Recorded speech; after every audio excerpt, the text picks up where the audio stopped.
débat du jour, Jean-François Cadet.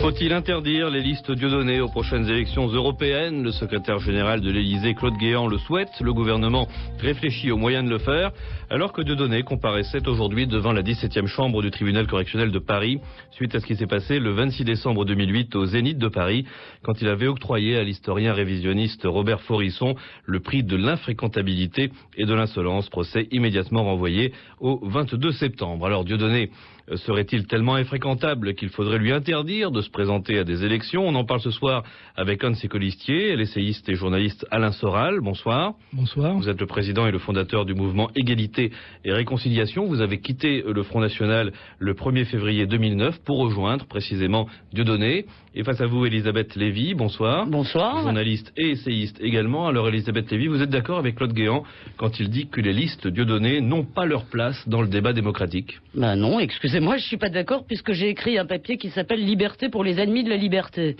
Référence à la phrase de Saint-Just. Oui, c'est-à-dire, non, je suis contre absolument l'interdiction des listes Dieudonné. Alors on pourrait peut-être passer un peu vite sur les raisons tactiques, parce que je trouve pas que ce sont les plus intéressantes. C'est-à-dire, est-ce que ça leur fait de la publicité? Est-ce qu'ils sont contents? Est-ce qu'ils sont pas contents? Alain Soral dira son sentiment. Non, je suis contre aussi pour une raison de principe, parce que dans les valeurs de la démocratie, il y en a une qui m'est plus chère que tout, qui est la libre confrontation des arguments.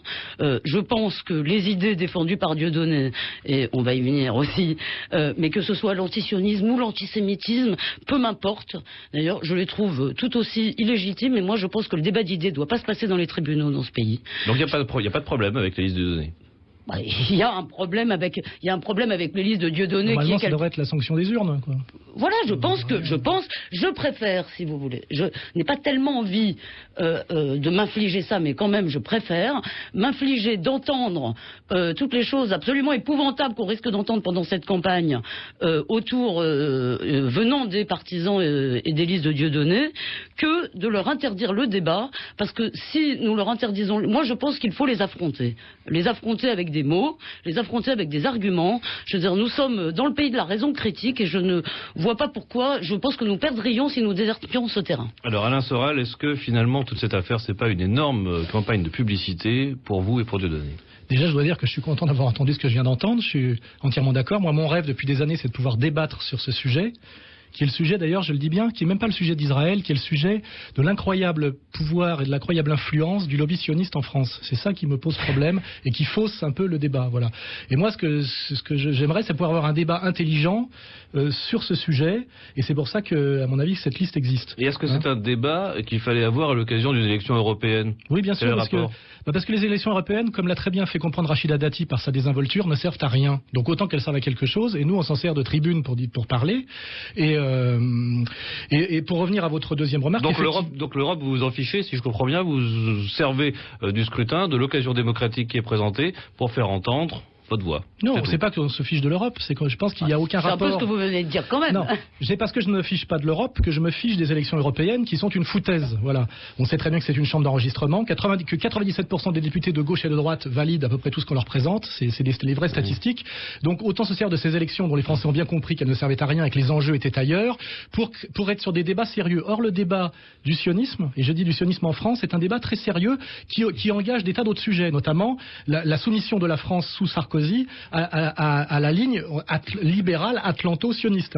Elisabeth Lévy. Alors, maintenant parlons du fond, si vous voulez, puisque sur l'interdiction, nous sommes d'accord. Donc commençons le débat démocratique avant même que la campagne commence. Alors, le sionisme en France, c'est un vrai problème, nous dit Alain Soral. Non mais si vous voulez, moi je dois vous avouer que je suis sidéré. Alain Soral est un intellectuel, c'est quelqu'un de cultivé, qui a un parcours erratique, mais en tous les cas, il a fait beaucoup de choses, vu beaucoup de gens, si vous voulez, qu'il nous serve ce discours, c'est-à-dire un discours qui nous expliquerait que tous les problèmes de la France, si vous voulez, et au-delà de tous les problèmes de la France, je vais quand même citer votre Colistier, tous les problèmes à peu près du monde, viennent d'un pays, si vous voulez, de 5 millions d'habitants, qui, accessoirement, je le dis au passage, est quand même à peu près le seul multiethnique dans la région, bien que vous parliez de purification ethnique, que vous montriez la France sur votre site, bâillonnée par un drapeau israélien... Non, c'est pas moi, ça c'est le parti antisioniste de monsieur Yahya Gouazmi. Moi, je n'ai fait que rejoindre avec... Je n'ai fait que répondre à l'appel de Dieudonné et rejoindre cette liste. Je suis en 5e position et moi je représente Égalité et Réconciliation, qui est pour la réconciliation nationale au-dessus des communautés. Mais est-ce que et vous pour éviter pensez les vraiment... communautés. Position en Ile-de-France. D'abord, si vous pensez que faire du sionisme le principal problème, faire du sionisme et d'Israël le principal problème de la France, si vous voulez, est un facteur de réconciliation, tant mieux pour vous. Je crains qu'on ait beaucoup de mal à réconcilier les gens, si vous voulez, en leur faisant croire, si vous voulez, à une chose complètement absurde, même pour l'esprit, pour n'importe quel esprit rationnel, qui est, si vous voulez, cette espèce de pouvoir tentaculaire. Je voudrais quand même citer votre colistier. Parce que quand même... Non, mais excusez-moi, je cherche... Voilà. Donc, monsieur Gouasmi, parce que moi je veux bien qu'on me dise... Qui est responsable de ses propos. Qui est responsable de ses propos. Qui sera 3e sur la liste. Donc, deux places avant. Deux places avant vous. Donc, je le cite. À chaque divorce, moi je vous le dis, il y a un sioniste derrière. À chaque chose qui divise une nature humaine, il y a derrière un sionisme. Et c'est ce que nous allons démontrer. Qu'est-ce que ça veut dire? Là, on n'est pas en présence d'une obsession sioniste, on est en fait en présence d'une obsession juive. Il faut quand même entendre un peu la musique derrière les mots. Je crois pas.